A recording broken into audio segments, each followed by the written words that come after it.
Now let's extend the VESPR model and this molecular shape and geometry to cases where I have 5 or 6 electron domains.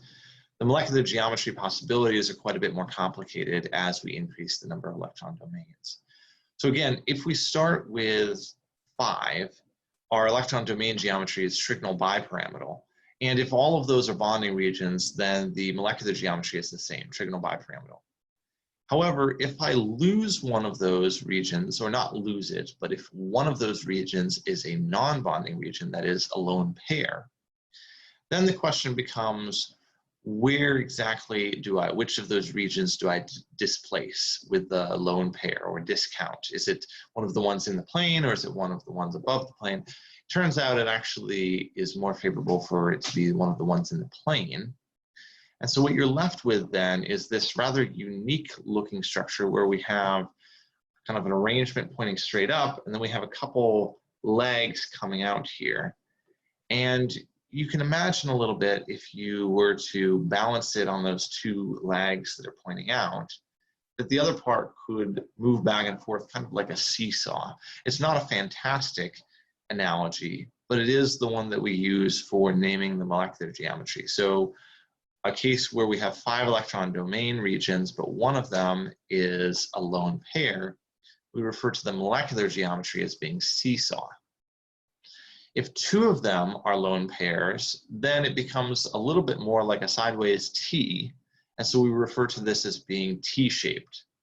Finally, if 3 of them are lone pairs, then we simply have ignored all of the regions within the plane, and we're left with the vertical plane, so we have simply a linear geometry. So if I have 5 electron domain regions and I have 3 of them being lone pairs, I'm left only with a linear geometry. Now, how does this extend to the case where I have 6 electron domains? Well, you can imagine that I could continually replace and replace and replace with lone pairs, but it turns out there's very, very few molecules where that would even be feasible. So it's more usual for us to only replace 1 or 2 of those regions with lone pairs. And again, we're not replacing the regions, simply mean that in some cases we'll have all bonding regions, in which case the molecular geometry is the same as the electron domain geometry. But then in cases where I have the presence of where one of those regions is a lone pair, or 2 of those regions are lone pairs, then I have other alternatives. So for octahedral, again, if they're all bonding, it's octahedral. If we have 1 lone pair, now it's the bottom or the top that's displaced, and we are left with a pyramid that now has 4 sides. So we refer to this as being as being square pyramidal.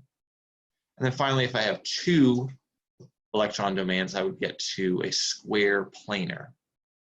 You can imagine that if I replace an additional one, I would be left with a T-shaped molecule.